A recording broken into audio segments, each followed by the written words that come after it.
ମାନେ ବେଷ୍ଟ ଖେଳୁଛି ନା। ହଁ ଆରେ ସିରିୟସଲି ମାନେ ମୁଁ 5 ଜଣଠୁ ଗିଆ ଖାଇଛି, ସେମାନେ ବାଡି ଗୁଡା କେହି ହେଇ ପାରନ୍ତିନି ତମ ଭଳି। ତାକୁ କଣ ମାନେ ଶାନ୍ତି କରିପାରନ୍ତି ନା କଣ? ଶାନ୍ତି ମାନେ 15-20 ମିନିଟ୍ ପେଲେକି ହାଲିଆ, ଇରେ ମାନେ ବାପ 2-3 ଥର ଏତିକି ପେଲେକି ସମୟ ହାଲିଆ। ଆରେ ତମେ ତ ମାନେ 15-20 ମିନିଟ୍ ସକାଳ ଖେଳିଲେ କଣ ହବ? ତମେ ତ ସକାଳ କରିଦଉଛ ବାଡେଇ ବାଡେଇ ମତେ। ଆଉ ବାଡେଇ ବି ଏମିତି ପୁରା କୁହନି ଦେହ ପୁରା ଫାଟିଯିବ ତମର। ଦେଖ ହଁ 15-20 ମିନିଟ୍ ଶୁଣ 15-20 ମିନିଟ୍ ଗୋଟେ ଯୁଗ ଅଛି କି କହିଲ? ନା ନା ଆରେ ଏଥିରେ ତ ଆଟଲିଷ୍ଟ ଗୋଟେ ସକାଳେ ଯାଇ ଗିଆ ହବ ନା। ବିଆ ପୁରା ଚିରିକି ପୁରା ନାଲି କରିଦେବି ହେଲା, ଜାଣିପାରୁଛ ନାଇଁ। ତମେ ଗାଣ୍ଡିଆ କାଇଁ ପୁରଉଛ? ହୁଁ। କହୁଛି ଏତେ ସୁନ୍ଦର ଗିଆ ଟା ପାଇଛ ସେଠି ଖେଳୁଛ, ଗାଣ୍ଡିରେ ଗାଣ୍ଡିରେ କାଇଁ ପୁରେଇବାକୁ ଚେଷ୍ଟା କରୁଛ ବାରମ୍ବାର। ଗାଣ୍ଡି ଟା ସେଟା ତ ମୋର ଫେବରେଟ ଆଉ ସ୍ପେସିଆଲ ସେଇଟା। ତ ମାଣ୍ଡ ତମେ କାଟିଦେବି କେତେବେଳେ ଜାଣିଛ? କାଟିବ କାଇଁ, କାଟିଲେ ତ ମୁଁ କେମିତି ଖେଳିବି କୁହ? ଆଚ୍ଛା ହଁ ବୁଝିଲି।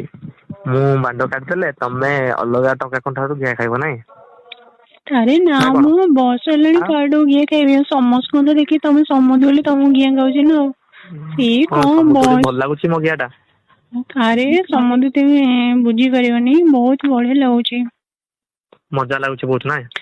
ହଁ ମଜା ମାନେ ବହୁତ ମଜା ଲାଗୁଛି, ମାନେ ବେଟର ଦେନ୍ ମୋ ସ୍ଵାମୀଙ୍କ ଠାରୁ।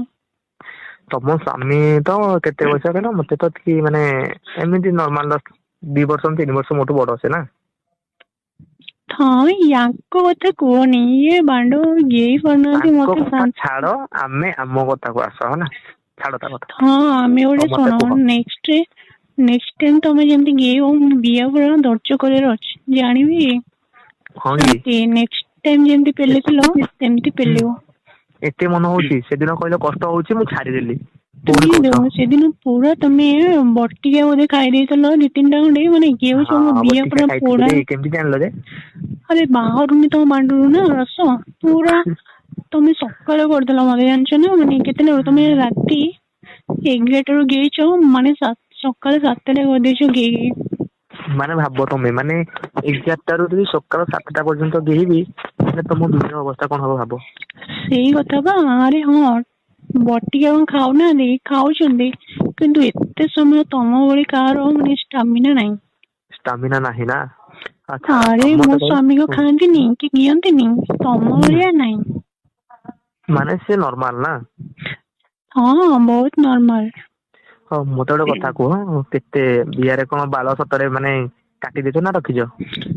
ନା ମୁଁ କାଟିନି, ମୁଁ କେବେ ସେଭିଂ କରେନି ମ। କରିବନି କାହିଁକି କହିଲ, ମାନେ ସଫା କରିବ ଜଷ୍ଟ ସେଭିଂ କରିବନି, ସଫା କରିବନି ହେଲା। ଆଚ୍ଛା କାଟିବନି ରଖି ଚୁଟି ଗୁଡା। ଅଳ୍ପ ଅଳ୍ପ ରଖିବି ଆଉ ନାଇଁ। ହଁ ରଖିବ, ବେଶୀ ରଖିଲେ ଚଳିବ କିଛି ନାହିଁ। ଦେଖିଲ ଟାଇମ କେତେ ମିନିଟ ହେଲାଣି? ଟାଇମ ହେଲାଣି କେତେ ଦେଖିଆ ତମେ କାଟିଛ। ହଁ ହଁ ଆରେ ନା ନା ଦେଖ ସମୁଦି ଆକ୍ଚୁଆଲି ହୁଁ ତମର ବାଣ୍ଡ ଟା ମାନେ ପୁରା କାଠିଆ ବାଣ୍ଡ। କାଠିଆ ବାଣ୍ଡ? ହଁ ମାନେ କାଠିଆ ମାନେ ବହୁତ ବଡ ବାଣ୍ଡ ଆଉ ମୋଟା ବାଣ୍ଡ। ମୋଟା ବାଣ୍ଡ ପରେ ତ ମୋ କଥା ଗୁଡା ସମୁଦୁଣୀ କହୁଛ ଏମିତି ମାନେ ଛାଡ। ବାଣ୍ଡ ଟେଙ୍ଗି ଯାଉଥିବ ନାଇଁ? ହଁ ବାଣ୍ଡ ତ ଉଠି ଯାଉଛି ଆଉ। ତମ କଥା ଗୁଡା ଆସୁନୁ କିଛି ଅଛି ହେଲା, ତମ କଥାରେ ଆସୁନୁ କିଛି ଗୋଟେ ଅଛି। ଆସ ବିଏରେ ପୁରେଇବା ଆସ। ପୁରେଇବି ଦେଲେ ସିନା ପୁରେଇବି ଆଉ, ତମେ ଦଉନ ଆଉ। ତମ ସ୍ୱାମୀ ସମୁଦି ନାହାନ୍ତି କି ଘରେ? ସମୁଦି ନାହାନ୍ତି ତମର, ମୁଁ ଆସୁନ ଆଜି। କୁଆଡେ ଯିବି? ହୁଁ ହଁ ଯିବି ଯେ ଏପଟେ କାମ ଫାମ ଅଛି ଗୋଟେ ସାରିକି ଯିବି ନା ଆଉ। ପୁରା 5-6ଟା ପ୍ୟାକେଟ ନେଇକି ଯାଇଥିବ, ଯେମିତି କାଲି ଯାଇ ପେଲିବ। 500 ଟଙ୍କାରେ ମୁଁ ବିନା ପ୍ୟାକେଟ ରେ କାମ କରିଦେବି ତମେ ଜାଣିଛ। ନା ନା ଆରେ ତମ ଭଳି ଖାଲିରେ ମାଗିଲେ ଖାଲିରେ ତମ କରିବନି ପ୍ରୋବ୍ଲେମ ହେଇଯିବ ନା, ବୁଢୀ ବୟସ ହୁଁ ସେମିତି କିଛି ଛୁଆ ହବନି ପିଲା ମୋ ହେଲେ ଭାରି ଖରାପ। ତମ ଭଳି ମାଇକିନା ପାଇଲେ ନା, ଶୁଣ ଘଣ୍ଟେ କଣ 5 ଘଣ୍ଟା କହିଲେ ବି ନିର୍ଧୁମ କେହି ପକେଇବି। ହଁ ମୁଁ ଜାଣିଛି ତମେ ଗେଇକି ମୋ ବିଏ ପୋଲା କରିଦବ, ଯାହା ଅଛି ଆଜି ଟାଇଟ ତ ପୁରା ଢିଲା କରିଦବ ତମେ। ଆଜି ଲାଗୁଛି ତମ ଗାଣ୍ଡିରେ ଫଟେଇବି ଗାଣ୍ଡିରେ ଲାଗୁଛି ମତେ ଯାହା ମନ ହଉଛି। ଗାଣ୍ଡିରେ ଯିବନି, ତମେ କେତେବେଳେ ମସଲା ରଖିଛ ଜାଣିପାରୁଛ ନା ନାଇଁ। ଗାଣ୍ଡିରେ ଯିବ ଜବରଦସ୍ତି ପୁରେଇବି, ଯିବନି କଣ ପାଇଁ? ନା ନା ତମ ଯିବନି, କେତେ ମୋଟା ଶାବଳ ତମ ବାଣ୍ଡ ଟା ଶାବଳ ଭଳିଆ ମୋଟା ହେଇଛି। ଗାଣ୍ଡି ନା ମୋର ସେଇଟା ଦେଖ କଣ ଖଣ୍ଡଗିରି ଗୁମ୍ଫା ମ। ଶୁଣ ମ ଶାବଳ ଟା ଶାବଳ ଯଦି କହିଲଣି ତାହେଲେ କାହିଁ ଯିବନି କୁହ? ନା ନା ତମେ କଣ କହୁଛ ମାନେ ଖଣ୍ଡଗିରି ଗୁମ୍ଫା ନା କଣ ବିଏଟା ମୋର? ଖଣ୍ଡଗିରି ଗୁମ୍ଫା ନା ଆଉ କଣ?